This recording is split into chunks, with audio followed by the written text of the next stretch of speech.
Hey everybody, it's your brother James coming to you from New York City. Just want to do a little quick review on the movie Above the Rim. This is one of my favorites as a kid. I probably watched it the first time in maybe 6th or 7th grade. The first time we heard about it, it had a soundtrack. The song was Regulator, which everyone loved the song Regulator by Warren G and Nate Dogg. I thought it was the worst song one of the worst songs I ever heard. The lyrics made absolutely no sense to me. The story, I thought it was stupid, but I couldn't wait to see the movie. And when I saw the movie, I was really impressed. I used to watch it with my friend Brad and my brother Joe. And the opening scene, I knew I was going to love this movie because the guy just goes to dunk on the rooftop and jumps off the roof and dies. And that was, I thought, this is a movie I can definitely, it didn't make any sense to me. No one plays basketball like that, but if you have that much heart playing basketball, you're all right with me, nutso.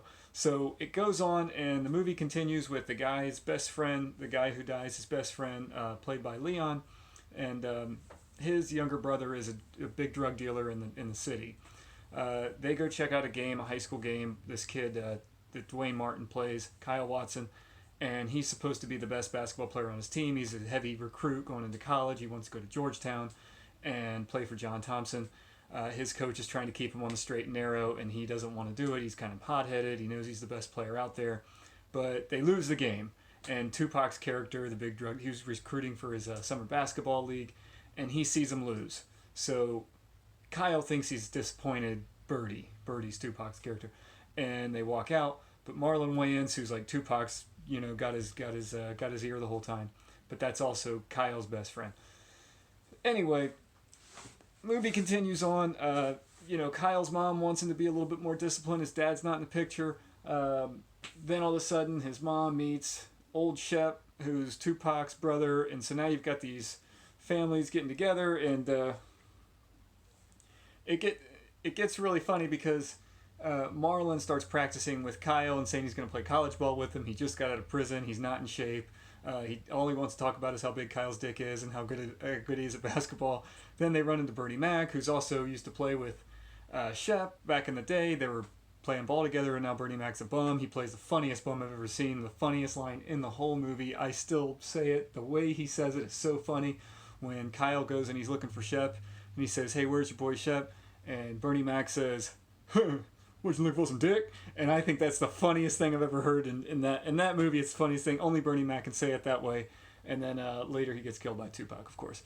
But movie goes on, and they play in this huge basketball tournament. Kyle sees all the stuff, the shady stuff that Birdie's doing after he committed to his team. Then all of a sudden he says, "Okay, I'm not going to play for this team. I'm going to play for my coach."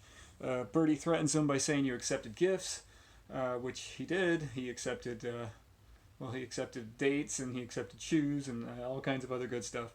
But he plays for his coach, and then Birdie's team starts hurting the other players, which they let happen in this league tournament for some reason because, I don't know why, but they let it happen until the very end when they're down to 4 players, Kyle's team is, and Shep comes back and plays. He was on the team all along. He was written on the team as like a great hope. So he comes back. This is Tupac's brother. Tupac's character, Birdie, is the only one who knows how good he is except for his coach. And he starts schooling everybody. Starts hurting the other players. The other players start complaining on Tupac's team. And then that gets kind of funny too. And then they win the game at the very end when Shep steals the ball with 2 seconds left, dribbles to half court, throws an alley-oop to Kyle, and Kyle slam dunks it all within, I think, 2 to 4 seconds, which to me is the biggest miracle in the movie. Except for the next part, which is Birdie wants to handle this by killing Kyle because Kyle has a future, and so Birdie wants to finish that. So he goes out and has his number one guy shoot, and right as he shoots it, Shep jumps in front of the bullet, takes the hit, doesn't die, by the way, saves Kyle in front of his mother, and then the cops take down Birdie's number one guy. They don't take Birdie, by the way, who organized the whole thing. He gets killed at the very end by Marlon Wayans.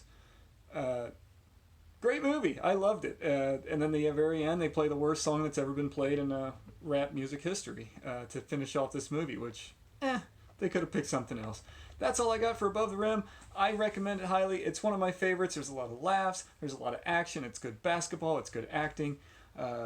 one of my favorite. I can watch it anytime. Anytime you throw it on, and I can get into the characters. They're very well done.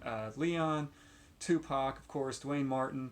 I can't remember the woman's name who plays Kyle Watson's mother in the movie. She's fantastic. And then Marlon Wayans is really good. Bernie Mac's the funniest in the whole movie. Very well. And the coach, the guy that coaches, also did a very good job.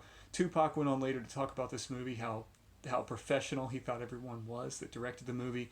It's kind of his first movie outside of outside of the regular run of the mill like Juice and Poetic Justice. I mean, this was a different kind of film for him, where it wasn't just a hood movie, and he got to do a lot of other things with a lot of people. He said it was one of the most professional experiences he had when he was on Arsenio Hall. That's my review. Thank you very much. Sorry for the long-windedness, and can't wait to see you on the next one. Thanks. Love you guys. Bye.